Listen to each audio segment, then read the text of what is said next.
CVR method farming చేసే ముందుగా మనం ట్రాక్టర్తో దుక్కి దున్నడం మొదటి అధ్యయనం. అది మొదటి అధ్యయనం ఏంటంటే దుక్కి కొద్ది పంట ఎంత బాగా దుక్కి దున్నుకుంటే అంత మంచిది, కలుపు రాకుండా ఉంటుంది.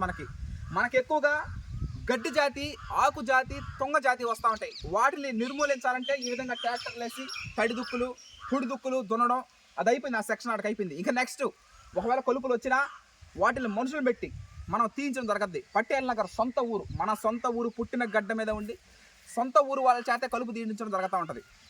ఇటు తిరిగి సివిఆర్ మెథడ్ ఫార్మింగ్ గురించి చెప్పక్కర్లేదు. ఏదైనా మట్టి ద్రావణం, లోపల మట్టి, పై మట్టి, ఆముదం, మొలకల ద్రావణం, ఆ ఇంగ్రీడియంట్స్ అన్ని 200 లీటర్ డ్రమ్ము నీళ్ళలో కలిపి స్ప్రేయింగ్ చేయడం జరుగుతుంది. రాబోయే 4 నెలల పాటు మీరు చూసే ప్రతిరోజు అప్డేట్ ఉంటుంది ఖచ్చితంగా. కేజీ 96 రూపాయలు పెట్టి రైసు కొంటున్నప్పుడు అంటే 25 కేజీలు 2400 రూపాయలు పడుతుంది. అదిగాక ట్రాన్స్పోర్ట్ ఛార్జెస్ కూడా పడుతూ ఉంది. అంత రేటు పెట్టి కొంటున్నప్పుడు ఆ పండించే విధానం కంపల్సరీగా తెలుసుకోవాలా. It's 100% mandatory. ఒక యువ రైతుగా నేను చూపించడం అంటే, మనం ఇప్పుడు మామూలుగా సినిమాలు, నాటికలు అయితే వాళ్ళు యాక్టింగ్ చేయాలా, సెట్లు వేయాలా, ఇది చేయాలా. మనకేం అవసరం లేదు, డైరెక్ట్ మనం ఏం చేస్తున్నామో అదే అప్డేట్ చేయడం జరుగుతూ ఉంది. అంటే శారీరక శ్రమ నుండి తప్పించుకున్న వాళ్ళు రోగాల నుంచి తప్పించుకోలేరు. అంటే హార్డ్ వర్క్ చేసుకుంటూ ప్రతి ఒక్కరు వ్యాయామం. ఇప్పుడు సిటీస్లో ఉన్న వాళ్ళు ఎక్సర్సైజ్ చేస్తూ ఉంటారు కదా, ఖచ్చితంగా బాడీ అనేది ఎక్సర్సైజ్ చేయాలా, మెడిటేషన్ చేయాలా, ఇది మైండ్ రిలాక్స్గా ఉండడం కోసం.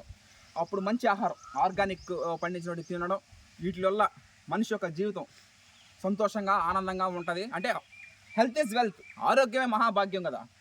ఆరోగ్యం బాగుంటేనే ఏమైనా చేయగలుగుతాం. ముందు రాబోయే నెక్స్ట్ జనరేషన్కి మనం ఇచ్చేది ఆస్తులు, అంతస్తులో కాదు, విలువైన మంచి ఆహారం, మంచి ల్యాండ్ అంటే భూమి, మట్టి, మొక్క, మనిషి 3 బాగుండాలా. అదే మా వివాదం. సివిఆర్ మెథడ్ ఫార్మింగ్లో మనం పంట పండించడం జరుగుతూ ఉంది. రాబోయే 4 నెలల పాటు ఈ ప్రయాణం కొనసాగద్ది హర్షత్ విహారం టీం తరఫున. Thank you.